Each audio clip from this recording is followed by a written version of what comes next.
Bonjour à tous et bienvenue sur ce podcast. Mon nom est Clément Marianne et avec mon acolyte Franck Poirot, on vous emmène à la rencontre des entrepreneurs d'outre-mer. On vous propose de parler d'entreprise, d'innovation, d'investissement, d'indépendance, à travers le témoignage de femmes et d'hommes créoles qui ont eu l'audace de se lancer. Nous échangerons avec eux sur leur parcours, leurs succès, mais aussi leurs erreurs, leurs échecs et de la particularité d'entreprendre dans les DOM. Allez, c'est parti, on vous emmène avec nous. Pour ce premier épisode de la saison 2, on a voulu jouer la carte de l'originalité en vous proposant un format un peu différent, un peu plus long qu'à l'accoutumée. On vous amène à la rencontre de Thomas Lapra, ancien propriétaire d'une salle de sport à Toulouse, qui a tout vendu pour rentrer sur son île à La Réunion, en famille, et y devenir coach sportif. Thomas nous parle de ses études et de sa formation de coach, de ses débuts comme salarié et de son envie grandissante de se lancer à son compte. Il nous partage sans filtre les montagnes russes émotionnelles de son projet et nous lâche, au passage, quelques précieux conseils. Allez, le cadre est posé, l'échauffement est terminé, place à la séance et pour cela, on accueille le coach Thomas. Moi, il y a un truc qui me frappe là dans ton discours, dans tout ce que tu racontes et tout, c'est que, en fait, je trouve que tu as un espèce de naturel vendeur, en fait. Je ne sais pas si on t'a déjà fait cette remarque-là, mais tu vois, déjà, dès ta première intervention, en fait, tu disais une chose qui, moi, a quand même pas mal surpris, dans le bon sens du terme. C'est tu dis, en fait, voilà aujourd'hui ce que je fais. Et tu as bien précisé en fait que toi, ce qui t'intéresse, c'est les personnes qui veulent faire une transformation physique. Et où je veux en venir quand je raconte ça, c'est que une des grosses erreurs que tous les entrepreneurs font au début, c'est vouloir s'adresser à tout le monde en fait. Et en fait, quand tu t'adresses à tout le monde, tu t'adresses à personne. Et c'est une règle un peu du marketing, c'est être très ciblé dans ton offre et être très focus. Et toi, on le voit en fait depuis le début, tu es très focus. Déjà, dans tes études, tu savais que tu voulais faire du sport, donc tu n'as pas fait autre chose. Sur ton offre, tu as voulu faire quelque chose de très précis. Tu savais exactement ce qui t'intéressait. Et ça, c'est une bonne chose. Donc, ça, c'est un premier point. Deuxième point, c'est donc tu vois, finalement, tu choisis un peu tes clients. Et ça, c'est une bonne approche, en fait, parce qu'on sait que l'approche ciblée, c'est la meilleure. Tu as aussi, de manière constante, dans tout ton parcours, en fait, tu as toujours remis en question tout ce que tu faisais, en fait. À la fois tu vois, dans tes études, quand tu bossais en salle, tu t'es beaucoup remis en question. Et ça, c'est aussi basé sur l'expérience, basé sur les faits. Ça aussi, c'est vraiment un critère qu'on retrouve beaucoup dans la vente. Et le troisième point, c'est quand tu t'es lancé, tu as lancé ton offre de manière très pragmatique avec ce qu'on appellerait un MVP, en fait, dans le jargon un peu startup, c'est-à-dire bah, tu fais une offre avec très peu de moyens, mais qui fait le job pour voir si ça fonctionne. Et derrière, ça te donne des leviers pour aller beaucoup plus loin. Et il y a quelque chose que je trouve très fort dans aussi ce que tu as fait et qui est voilà, un peu les bases, on va dire, quand tu lances un produit ou un service, c'est engager une communauté, en fait. Et on le voit que toi, tu l'as fait directement. Vous avez commencé à faire du bouche à oreille avec une offre d'appel d'abord gratuite. Ensuite, tu l'as dit, tu vois, vous avez saisi une offre avec des délais délimités, avec des résultats bien précis. Et encore dans cette démarche, vous avez trouvé aussi une manière d'engager les gens pour que eux-mêmes aient des résultats. Et ça, c'est quelque chose qu'on voit assez peu, même, tu vois, dans le secteur du soft. C'est des choses qui sont difficiles à être mises en place. Et toi qui n'es pas dans ce monde-là, tu vois, tu le disais d'ailleurs en off, que toi, tu ne te considérais pas forcément comme entrepreneur et tout ça.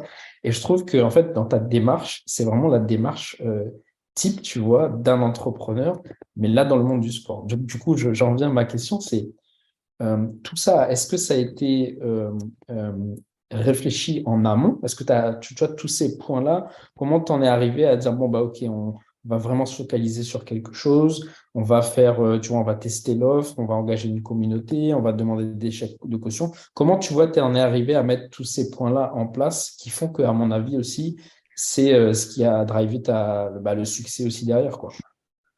Yes, bonne question. Alors, il y a des choses on va dire, qui ont marché par concours de circonstances, c'est-à-dire que, en fait, en fait, la chance qu'on a eue, justement, c'est de ne pas avoir trouvé notre local tout de suite. Parce qu'en fait, si on aurait trouvé le local tout de suite, eh ben, on aurait démarré, mais on aurait eu zéro communauté, on n'aurait jamais testé les challenges, on n'aurait rien pu faire. Et en fait, c'est justement le fait d'à chaque fois ne pas trouver le bon local et du coup, on est là en stand-by et on se dit, bon, qu'est-ce qu'on fait qu'est-ce qu'on fait en attendant? Ça nous a permis de démarrer nos premiers challenges. Voilà, on s'est dit, du fait qu'on n'a pas de local, voilà, on va pas attendre, on commence déjà, quoi. Et voilà, et c'est ça aussi, je pense, qui nous a, ça a été notre porte de salut finalement. Et c'est ça aussi qu'il faut comprendre, hein, pour tous ceux qui nous écoutent, c'est que ça sert à rien d'attendre que les conditions soient parfaites pour démarrer quelque chose, parce que ça n'arrivera jamais, quoi. Et voilà, du coup, on n'avait pas de local. Et après, même quand on n'avait toujours pas notre local, du fait que on a réussi à faire de plus en plus de challenges et qu'on était en extérieur, qu'il pleut, qu'il vente, qu'il neige, on faisait quand même les cours en extérieur. Et sur les challenges d'après, avec le peu d'argent qu'on avait réussi à avoir, ça nous permettait de louer des salles. Du coup, on louait des salles le matin, on louait des salles sur l'après-midi, pour aussi qu'il y ait déjà un peu plus de confort. Voilà, du coup, ça, c'est vraiment le concours de circonstances qui nous a permis vraiment d'augmenter notre visibilité et notre communauté, comme tu le dis. Et après, toute cette idée, on va dire, au niveau du marketing, au niveau des chèques de caution, de la transformation, tout ça, c'est pas moi qui l'ai inventé, ça existait déjà. Ça existait. Alors, ça existait déjà, mais c'est un concept qui vient des États-Unis. Mais comme je dis, en France, on est toujours en retard sur tout. Et du coup, en France, c'est quelque chose qui est vraiment méconnu. Alors qu'aujourd'hui, ce genre de concept, ça existe de plus en plus, hein, en métropole. À La Réunion, je pense pas. À La Réunion, non. Et en fait, moi, comment j'ai découvert ça? En fait, pendant mes études, quand j'étais en licence pro, quand j'étais encore étudiant, voilà, moi, j'aimais bien tout ce qui était études, recherches scientifiques, voilà, nouvelles méthodes d'entraînement, des choses comme ça. Je suis tombé sur le blog d'une personne que j'aimais beaucoup son travail, justement, où il parlait surtout de travail en intervalle training, alors qu'à l'époque, ça n'existait pas en métropole. Et du coup, ce mec-là, je suivais un petit peu ce qu'il faisait. C'était sympa. Je voyais qu'il avait une salle de sport. Sa salle de sport ne marchait pas plus que ça, mais on voyait qu'il y avait de la passion dans ce qu'il faisait. Et du coup, je le suivais comme ça un petit peu tous les ans. Je regardais qu'est-ce qu'il mettait en plus sur son blog. Et là, je vois que quasiment du jour au lendemain, sa salle de sport, elle a explosé en termes de fréquentation à partir du moment où justement il a mis en place ce système de challenge avant-après, quoi. Et là, ça a pris une ampleur ça faisait peut-être 5, 6, 7 ans qu'il avait sa salle de sport et qu'il était toujours à galérer à avoir des clients. Et en juste un an en faisant ça, l'année d'après, il a pu ouvrir une deuxième salle. Et aujourd'hui, cette personne-là, elle a beaucoup de salles sur ce concept-là en métropole, quoi. Mais voilà. Mais moi aussi, à l'époque où j'ai voulu un peu m'adapter de ce modèle-là, il était connu à petite échelle dans sa ville, mais pareil, ça faisait pas plus le buzz que ça en métropole, quoi. Et c'est là que je me suis dit que voilà, en voyant que ça marchait pour lui et qu'il aimait aussi ce qu'il faisait, et moi aussi ce genre de choses, je me retrouvais un peu dans son parcours aussi. Et moi, ça m'était jamais venu à l'idée d'ouvrir une salle de sport, parce que pour moi, une salle de sport, c'était beaucoup de contraintes. Il faut acheter des machines, faut avoir du personnel et compagnie. Et ce qu'il faut comprendre sur ce concept-là, moi, dans ma salle de sport à Airfit, j'avais zéro appareil de muscu, j'avais zéro elliptique, j'avais zéro vélo. C'était que du petit matériel. Et c'est ça aussi qui m'a dit, finalement, je peux assez facilement ouvrir un concept de salle de sport, parce que c'est pas voilà, le matériel, c'est pas le plus important. Le plus important, c'est de réussir à amener une transformation physique. Et finalement, avec un minimum de petits matériels, ça reste possible d'avoir cette transformation physique-là, quoi. Mais lui, il n'a rien inventé non plus. Ça vient d'un concept aux États-Unis qui s'appelle, je crois que ça s'appelle The Camp, C-A-M-P. Et c'est une franchise qui existe aux États-Unis où ils ont une centaine de salles dans plein d'États différents aux États-Unis, quoi. Et des fois, finalement, on cherche des trucs, qui existent déjà ailleurs. Il y a juste à l'adapter différemment là où on est pour pouvoir avoir du résultat, quoi. Donc, malheureusement, j'ai pas inventé l'eau chaude, quoi. Voilà, j'ai rien inventé, mais j'ai quand même amené ma touche personnelle. C'est-à-dire que lui, ce qu'il fait, ça n'a rien à voir avec ce que je fais moi. Et d'ailleurs, je ne sais pas si on pourra revenir là-dessus, mais plus tard, moi, j'ai ouvert ma salle à Toulouse. Et cette personne-là, quelques temps après, elle a ouvert une salle également à Toulouse, une franchise, hein, sachant que lui, il a beaucoup plus d'impact que moi parce qu'il a beaucoup plus de moyens, beaucoup plus de budget. Mais j'ai des personnes, du coup, qui ont pu tester les deux salles et ils te diront que c'est totalement différent, quoi. Ah, c'est hyper intéressant et je pense que tu disais malheureusement tu n'as pas inventé l'eau chaude, mais au contraire, je trouve que déjà c'est une bonne leçon parce que souvent, enfin, quand on n'est pas dans ce monde-là de l'entrepreneuriat, on a tendance à croire que les idées qui marchent, ce sont des innovations de rupture. Tu vois, des nouveaux concepts, des trucs de génie qu'on a inventés, alors que dans la plupart des cas, en fait, les entrepreneurs qui réussissent n'inventent pas réellement quelque chose. Ils ont, tu vois, surtout la curiosité d'être allé voir des concepts qui fonctionnent ailleurs et ils les ont réadaptés à leur marché local, à leur clientèle, à leur cible, etc. Et toi, on le voit, hein, tu connais bien ta cible, tu as fait tout ce travail de recherche. Alors, ce que j'entends aussi, c'est que tu as un côté un peu, tu vois, c'est un peu inné aussi, ce côté, tu écoutes aussi beaucoup ce qui se passe, tu regardes. C'est moi ce que j'entends aussi dans tout ce que tu dis, c'est le côté très curieux. Parce que si tu n'avais pas regardé ce qui se passait ailleurs, tu n'aurais jamais lancé ça. Moi, j'avais une deuxième question aussi très pratico-pratique sur tout ce que tu nous as raconté jusqu'à maintenant. Je sais qu'il y a encore une autre histoire qui vient derrière, mais je reviens sur le sujet de la banque. Parce que c'est un sujet qui concerne beaucoup de monde, tu vois. Et il y a beaucoup d'entrepreneurs qui ont été dans ce cas-là. Comment tu as fait pour que tous les banquiers te refusent et cette banquière en particulier? Pourquoi elle a décidé de te suivre? À ton avis, qu'est-ce qui a été différent dans ton approche ou elle dans son approche? Et qu'est-ce que voilà, tu pourrais donner comme conseil à quelqu'un qui est un peu dans la même situation que toi, quoi? Alors, qu'est-ce qui a fait Alors, déjà, qu'est-ce qui a fait c'est que au tout début, quand j'ai commencé à démarcher les banques, j'avais même pas démarré un seul challenge. Si tu veux, j'avais même pas fait une seule transformation physique. Voilà, c'était juste, j'étais l'employé qui vient de quitter son job, qui a 25 ans pour ouvrir une grosse salle de sport. Du coup, vu comme ça, déjà, c'est compréhensible que ça peut être compliqué pour un banquier de te suivre. Et c'est là aussi où moi j'ai eu ce besoin de m'associer. Alors je me suis pas associé que dans ce but-là, mais en fait j'avais un pote qui lui à l'époque il avait un projet d'ouvrir quelque chose dans la restauration à La Réunion. Tout était bien parti et finalement voilà, gros problème. Voilà, les banques n'ont pas suivi. Je me rappelle plus c'est quoi le fameux de l'histoire, mais son projet n'a pas pu aboutir. Du coup, il était vraiment voilà, psychologiquement, c'était compliqué pour lui. Voilà, il était un peu perdu parce qu'il avait misé tous ses espoirs là-dessus. Et à la base, il est coach sportif aussi de formation. Du coup, je lui ai dit rejoins-moi, viens sur mon projet, et voilà, on sera ensemble dans la galère et on avancera là-dessus, quoi. Du coup, on s'est associé. Déjà, l'avantage de s'associer, ça a été un peu plus une force parce que lui, financièrement, il était un peu plus établi que moi. Voilà, il avait déjà un petit patrimoine. Voilà, on va dire, il est plus économe que moi et tout. Et du coup, voilà, c'était un peu comme si moi j'étais la tête et lui voilà, c'était un peu l'investisseur. Et déjà, rien que ça amenait un petit peu plus de poids. Mais c'était pas un poids de fou non plus parce que voilà, la jeunesse, il est encore un peu plus jeune que moi. Du coup, c'était pas gagné non plus.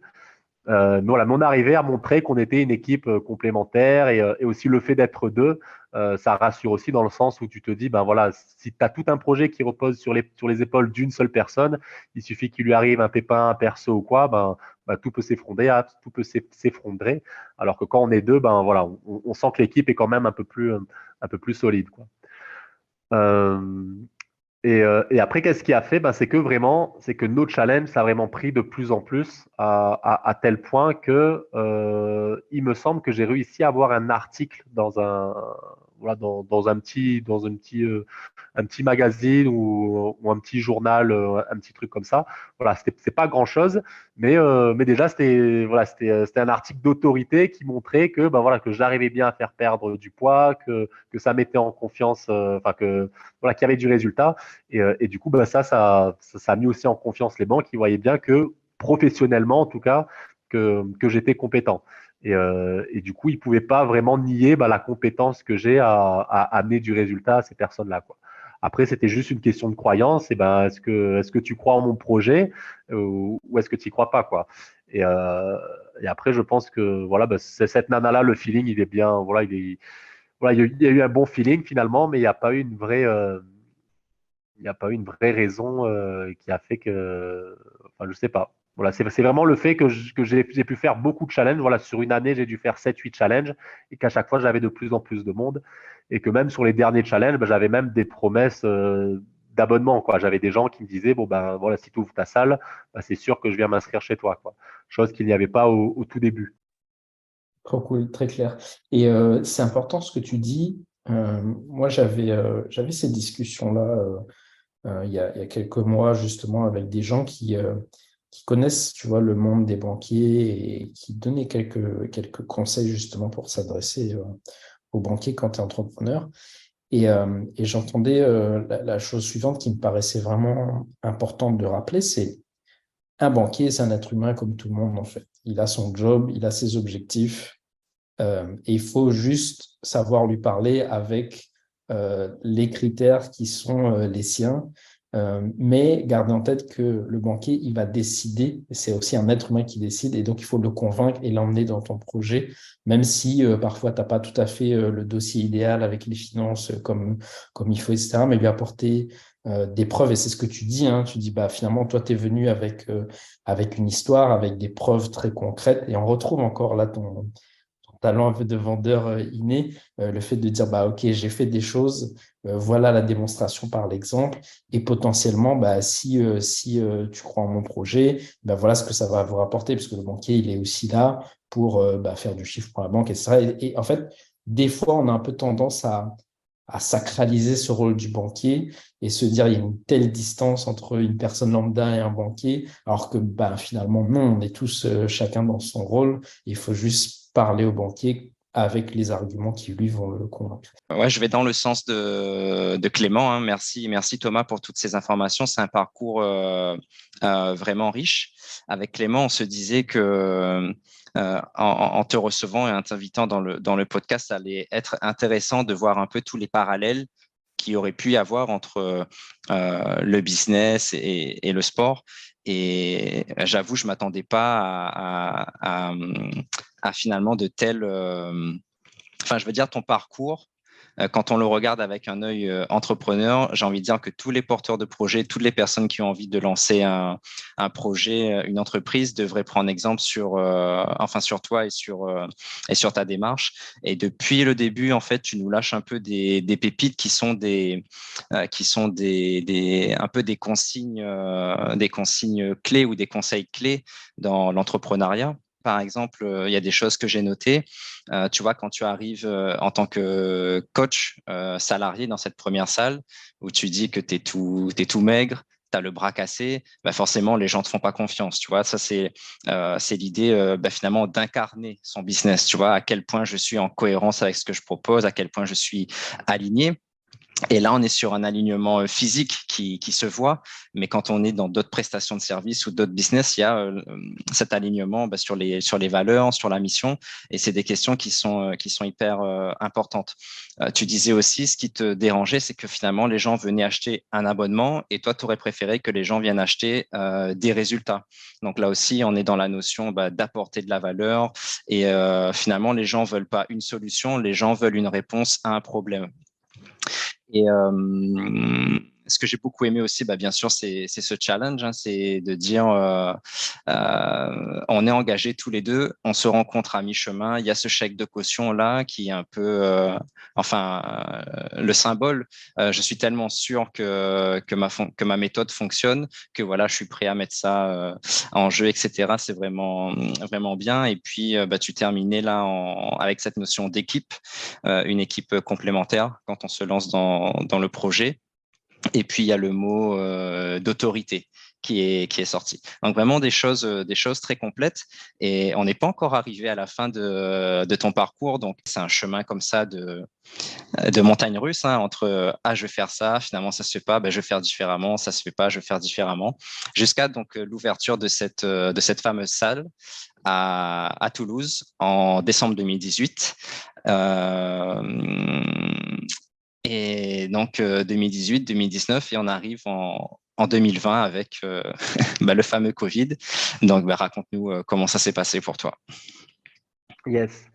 Déjà, je pense que dans la vie de tout entrepreneur, quand on lance un projet, alors peut-être pas en ligne, mais en tout cas en physique, voilà, qu'on sait qu'on a un loyer à payer, qu'on sait qu'on a des charges et tout ça, la première année, c'est toujours un peu l'année charnière, quoi, parce que voilà, et il faut se faire connaître, faut avoir du monde, tous les mois, il y a des charges qui tombent, et du coup, c'est un peu l'année où on est au charbon, voilà, à H24, voilà, on vit à 100% que pour son projet, quoi.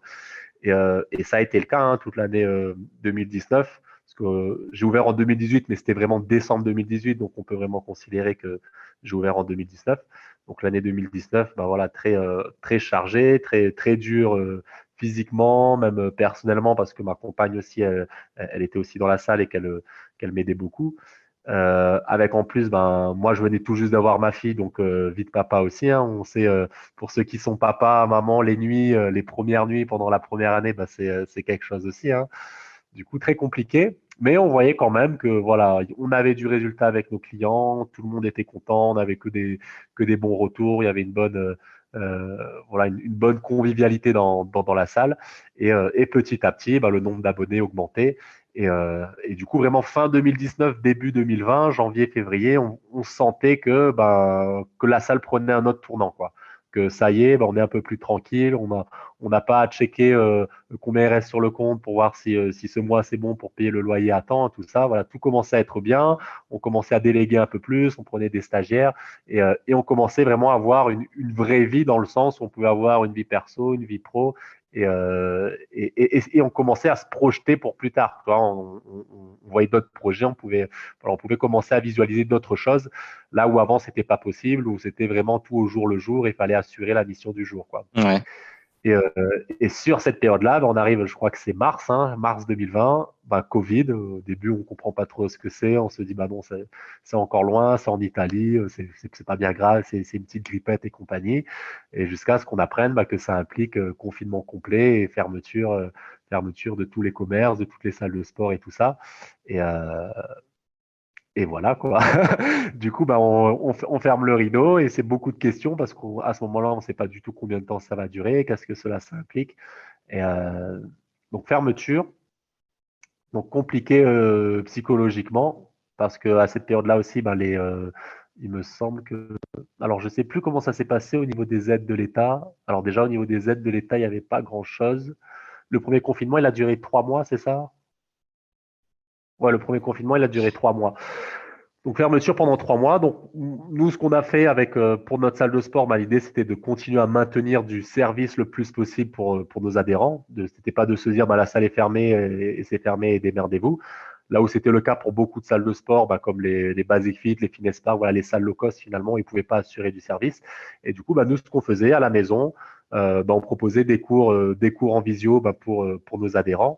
Et on a eu aussi cette idée de faire donc tous les jours pour nos adhérents, mais de proposer aussi des cours en visio pour tout le monde, pour qui veut. Et ça fait qu'il y a des lives. Finalement, on a réussi à avoir des lives. On était 500, 600 personnes, alors qu'on n'avait même pas 500, 600 adhérents, quoi. Du coup, on se disait, oh là là, ça prend quand même une autre ampleur. Et voilà, et on touchait des gens d'un peu partout, mais aussi des gens de la région. Et encore aujourd'hui, des fois, je parle avec des personnes que je connais pas du tout et qui me disent, en tout cas, merci, j'ai suivi tes cours pendant les confinements, c'était chouette et tout ça. Et du coup, fin du confinement, il me semble que les salles de sport, elles n'ont pas réouvert de suite. Elles ont réouvert un peu plus tard. Et là, ça commençait à être aussi les galères de pourparler avec le proprio parce que les loyers restaient dus. Les aides de l'État, c'était pas grand-chose. Et, euh, et voilà, quoi. Du coup, première galère par rapport à ça. On réouvre, les clients reviennent avec aussi un petit peu de réticence parce que voilà, il y en a aussi qui avaient peur de la proximité parce qu'on est aussi une petite salle où tout le monde est proche les uns des autres. Mhm. Du coup, il y en a qui reviennent, il y en a qui reviennent pas tout de suite. Et on se dit aussi que ça va être aussi un peu plus compliqué à avoir pour les salles de sport en France de manière générale, la reprise a été compliquée parce qu'il y avait beaucoup de réticences de par la peur du virus qui était encore très présente, quoi. Mais on a continué notre petit bonhomme de chemin et voilà, les gens commençaient à revenir au fur et à mesure. Donc je crois qu'on a relancé ce système de challenge. Et ce qui se passait, c'est à chaque fois qu'on faisait un challenge, à chaque fois, il y avait des nouvelles restrictions, des nouvelles fermetures de salles de sport. Et à chaque fois, ça nous mettait des petits bâtons dans les roues comme ça. On n'arrivait pas finalement à, à vraiment s'en sortir parce que le challenge, pour nous, c'est un outil de communication qui est assez puissant, qui nous ramène du monde. Nous, on se basait vraiment sur les challenges pour nous ramener du monde. Et à côté de ça, on faisait des abonnements à l'année, des abonnements sur 6 mois, sur 3 mois ou autre. Mais les gens étaient de plus en plus réticents de par la peur virus, quoi. Et après, il s'est passé le deuxième confinement qui a eu lieu en octobre. Non, si, c'est ça, je crois que c'est en octobre. Donc, deuxième confinement en octobre. Et là, on était en métropole et on se disait, avec ma compagne, voilà, comment on va gérer ce deuxième confinement. Honnêtement, on commençait à être fatigué de tout ce qui s'était passé au niveau des fermetures, des ouvertures, des fermetures. Ça faisait longtemps aussi qu'on n'était pas retourné à La Réunion et il commençait à avoir ce son de cloche pour revenir à La Réunion, il y avait les motifs impérieux. On était en plein là-dedans. Et moi, par chance, de par un réseau que j'avais, j'ai eu une information disant que à partir de telle date, les motifs impérieux, c'est sûr que ça va passer. Pour prendre l'avion, ce sera quasiment impossible. Et du coup, en voyant ça, pour le jour, on a pris un billet pour La Réunion parce que notre salle de sport était fermée et de toute façon, on pouvait pas travailler, hein. Du coup, du jour au lendemain, on s'est retrouvé à La Réunion en pensant que la salle de sport allait être fermée juste un mois parce que c'était ce qui était annoncé par le président à l'époque. Voilà, nouvelle vague, on ferme pendant un mois, on va ensuite, après les fêtes, tout va reprendre à la normale. Enfin, non, c'est même pas après les fêtes, ça devait réouvrir plus tôt. Et on est à La Réunion, donc là, Best Life, c'est un peu retour sur l'île, les vacances, la famille, tout est beau. La petite, elle découvre son papy, la famille, l'île, la mer, la plage, la montagne, tout se passe bien. Et là, on fait un mois à La Réunion. Le confinement, ça se prolonge. On fait 2 mois à La Réunion. Le confinement, ça se prolonge. 3 mois à La Réunion. Et du coup, pendant tout ce temps-là, nous, on a commencé à avoir notre petite vie réunionnaise, du coup, à trouver du travail. Moi, je commençais à faire du coaching à domicile. Même un petit peu de coaching aussi, un peu à distance, mais pour des réunionnais que je voyais de temps en temps, mais que je faisais aussi le suivi de temps en temps un peu plus à distance. Et ma compagne, pareil, elle travaillait un peu à droite à gauche dans des salles de sport. Donc 4 mois, on reste à La Réunion. 5 mois, on reste à La Réunion, les salles de sport toujours fermées en métropole. 6 mois, on reste à La Réunion. Et là, réouverture des salles. Et du coup, à partir du quatrième mois sur l'île de La Réunion, là, avec ma femme, on se regarde et on se dit, clairement, le rythme de vie qu'on a ici et le cadre de vie aussi, du fait aussi qu'on ait des enfants, hein, parce que ça y joue grand. C'est vrai. Aussi, je pense, quand un Réunionnais décide de retourner à La Réunion. Voilà, le cadre de vie, c'était le jour et la nuit, quoi. Là, les sous qu'on avait, c'était directement pour nous, parce que quand tu as une boîte, même si tu fais un gros chiffre d'affaires, tu as le loyer à payer. Moi, j'avais un très gros loyer, il était à 5 200 € le loyer. J'avais un employé, il y a l'eau, il y a l'électricité, il y a les impôts, voilà, il y a tout ça aussi. Et ça faisait mal aussi, quoi. Et du coup, là, qu'on voyait qu'on arrivait à s'en sortir assez facilement, prenant du plaisir, que toute la famille était épanouie, clairement, c'est à ce moment-là qu'on s'est dit que ça ne sert à rien de galérer en métropole avec le climat qui à l'époque était vraiment très très anxiogène et qu'on n'arrivait même plus à avoir de vision long terme parce qu'à ce moment-là, pour tous ceux qui avaient un commerce, voilà, le Covid, ça a vraiment montré que rien n'est figé, que rien n'est sûr, que du jour au lendemain tout peut basculer et que dans ces conditions-là, tu peux même pas faire de prévision pour plus tard, quoi. Et voilà, et qui est à voir, enfin. Voilà, vu que le Covid, c'était quand même un phénomène mondial, on voyait très bien qu'à La Réunion, ça n'avait pas du tout le même impact qu'en métropole, quoi. Et c'est à ce moment-là qu'on a décidé de se dire, c'est sûr, on vend la salle et l'année prochaine, on essaie de revenir à La Réunion, quoi. Mais du coup, la salle a réouvert, du coup, il fallait quand même revenir à Toulouse, refaire la petite vie du quotidien. Mais à partir de ce moment-là, quand on était à la salle, plus rien n'était comme avant, quoi. Notre corps physique était à Toulouse dans la salle, mais on pensait qu'à être à La Réunion et Et c'était de plus en plus difficile de travailler parce que voilà, on sentait qu'on faisait un petit peu un double jeu. On parlait bien avec les adhérents, mais on ne pouvait pas dire à la fois aux adhérents que notre projet, c'était de fermer la salle. Parce que là, du coup, le projet, c'était de vendre la salle. Et pour que la vente se passe au mieux, il fallait que vraiment personne soit au courant pour que la clientèle reste là et que la vente se passe dans les meilleures conditions, quoi. Et du coup, ça commençait à être la mission là, c'était de trouver des acheteurs potentiels. Du coup, on a trouvé un acheteur potentiel. Bon, là aussi, il y a eu des hauts et des bas, beaucoup de personnes intéressées, mais finalement, ça n'a pas abouti. Et la personne finalement la plus intéressée, elle me disait qu'elle pouvait acheter la salle en septembre 2021. Et finalement, la vente, elle s'est faite en avril 2022. Et ça aussi, psychologiquement, ça a été difficile parce que nous, dans notre tête, on se disait, voilà, limite pour la rentrée, on sera à La Réunion. Et voilà, septembre, ça se fait pas, octobre, ça se fait pas, novembre, ça se fait pas, décembre, ça se fait pas, janvier, ça se fait pas.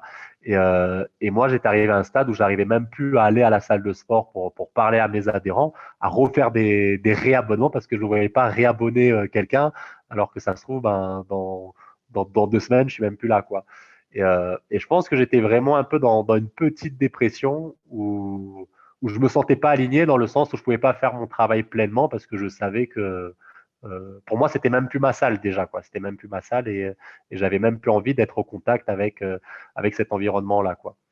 Et, euh, et en parallèle de ça, j'ai commencé à m'intéresser au coaching en ligne parce que j'ai des potes qui, de par le Covid, ont été obligés de passer par le coaching en ligne.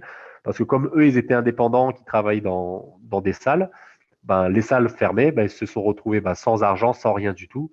Et du coup, ils ont commencé à se lancer là-dedans. Et du coup, moi, je voyais ça un petit peu de loin, mais sans beaucoup plus d'intérêt parce que moi, j'avais encore mon business actuel, j'avais encore ma salle de sport, même si elle était fermée de par le Covid, forcément, ça allait réouvrir et du coup, ma tête était là-dedans. Et je regardais de loin et je voyais que petit à petit, ça commençait à bien marcher pour eux. Voilà, je voyais que voilà, ils étaient très, très dynamiques, ils communiquaient beaucoup là-dessus et que même quand les salles de sport ont réouvert, que finalement, ils bossaient pas plus en salle que ça, quoi. Et voilà, du coup, j'ai mis ça dans un petit coin de ma tête. Et c'est là que je me suis dit, bon, j'ai plus envie de travailler dans ma salle. Il faut que je prépare aussi mon retour à La Réunion. Du coup, autant commencer à me lancer dans cette activité. Voilà, à découvrir un peu ce monde-là pour sécuriser un petit peu la sortie, la sortie. Parce que finalement, j'étais arrivé dans un stade où je ne savais même pas vraiment si la salle de sport allait se vendre ou pas se vendre, quoi. Euh, Parce qu'il faut savoir aussi, la situation financière de par le Covid, ça a beaucoup fragilisé la salle parce que les loyers sont restés à payer. Donc, on a eu 6 mois de fermeture. Du coup, 6 mois, il n'y a pas d'activité, mais le propriétaire, il te dit, bon, il y a quand même des loyers à payer. Moi, j'avais un prêt bancaire. Mon prêt bancaire initial pour l'ouverture de la salle de sport, il était étalé sur 7 ans. Alors que là, 2018-2020, ça faisait que 2 ans qu'on était ouvert. Du coup, pas évident, quoi. Et je voyais même à Toulouse qu'il y avait de plus en plus de salles de sport qui fermaient ou c'était liquidation judiciaire. Et même moi, j'étais à l'époque inscrit sur un site de vente aux enchères parce que quand j'ai démarré l'activité, je cherchais le matériel sur les ventes aux enchères pour que ça ne me coûte pas trop cher. Mais de par ce site-là, j'avais plein de notifications qui tombaient. 3 salles de sport à Paris qui ferment, 3 salles de sport à Montpellier qui ferment, 5 salles de sport là-bas qui ferment.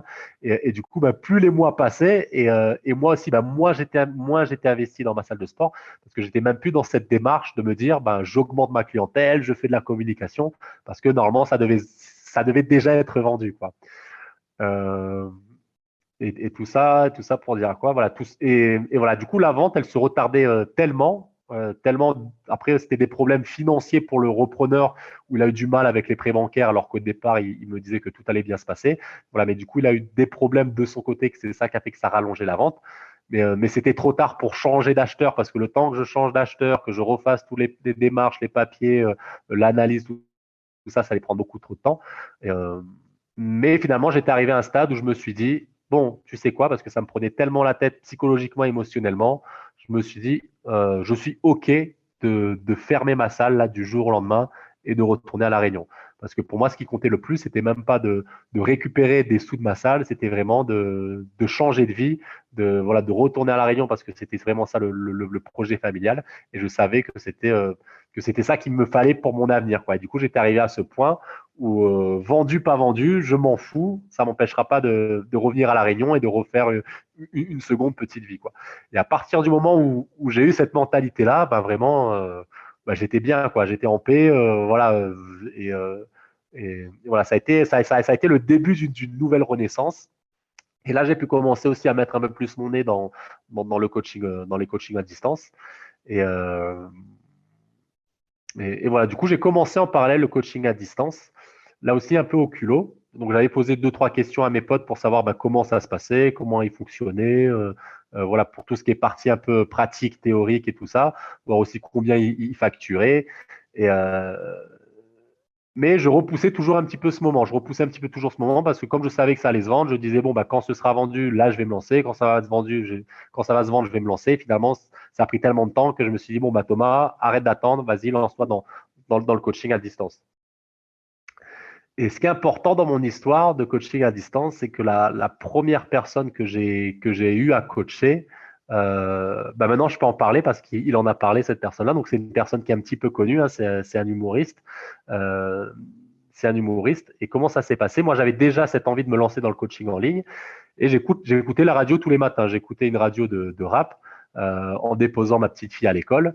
Et, et pendant que j'écoute la radio, il parle, il est en train de dire en ce moment, il a pris du poids, il a envie de se remettre un peu au sport. Là, il vient de supprimer son compte Deliveroo.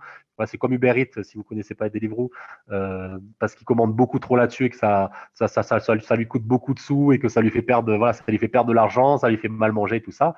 Et du coup, moi, je ne sais pas pourquoi. Honnêtement, j'ai aucune idée de pourquoi. J'ai pris mon téléphone, mon Instagram, je lui ai envoyé un message et j'ai dit Kevin, c'est super ce que tu fais. C'est des petites actions comme ça qui vont commencer à amener du résultat et petit à petit, tu vas avoir du résultat, tu vas perdre du poids. Donc tiens bon, on lâche pas, quoi. Et du coup, il m'a répondu. Alors que je m'attendais pas forcément à une réponse, mais je me suis dit de toute façon, qu'ils répondent ou qu'ils répondent pas, même s'il répond pas, ça va pas changer ma vie. Du coup, autant tenter, quoi. Et il a répondu, on a commencé à causer. Voilà, comme lui, il est mauricien, moi je suis réunionnais, on a parlé un petit peu de ça. J'ai fait du foot américain, on a fait aussi un petit peu, du coup on a parlé de ça aussi. Voilà, le feeling est super bien passé. Et du coup, je lui ai dit, vas-y, là je me lance dans le coaching en ligne, si tu veux. Ton cas m'intéresse, viens, on programme un appel, quoi, pour que je te propose ce que je fais. Alors qu'à cette époque, je faisais rien du tout dans le coaching en ligne. Et du coup, je l'envoie mon Calendly parce que je venais tout juste de créer un Calendly que je comprenais même pas comment ça marche. Je l'envoie mon Calendly et là, à ce moment-là, en pensant qu'il allait réserver pour dans 3 jours, 5 jours, la semaine prochaine pour que je puisse me préparer, savoir quoi lui vendre, savoir mes tarifs, tout ça. Et là, il me dit, c'est bon, j'ai réservé, je regarde et il a réservé pour l'après-midi, quoi. C'était même pas pour dans 5 heures, quoi. Du coup, moi, en panique. Du coup, rapidement, je prépare, j'essaie de préparer une trame pour l'appel et compagnie. Et finalement, j'ai réussi à lui vendre mon programme d'accompagnement avec beaucoup de difficultés, mais j'ai quand même réussi. Et du coup, j'ai commencé avec lui, puis avec un autre pote. Et voilà, et ça m'a donné aussi un peu confiance parce que je voyais qu'il avait du résultat, je voyais que j'arrivais à partager, j'arrivais à faire en sorte qu'il se mobilise malgré qu'il ne me voit pas du tout. Et du coup, j'ai compris que effectivement, il y a quand même des possibilités là-dedans, et en termes de transformation, mais aussi en termes de finances, de financier pour moi, pour pouvoir avoir un revenu via cette activité, quoi. Voilà, ça s'est fait comme ça. Ensuite, la salle s'est vendue. Pas autant que si je l'avais vendue fin 2019 avant la crise, mais j'ai réussi à vendre la salle. Et dans les mois qui ont suivi, on a pu venir sur l'île de la Réunion. Et là, maintenant, je continue à développer cette activité de coach à distance. C'était le podcast des entrepreneurs d'outre-mer. Et on espère sincèrement que ça vous a plu et inspiré. Si c'est le cas, vous pouvez nous le faire savoir en mettant un like et en nous le disant dans les commentaires. Et bien sûr, pensez à vous abonner pour ne pas rater la sortie du prochain podcast.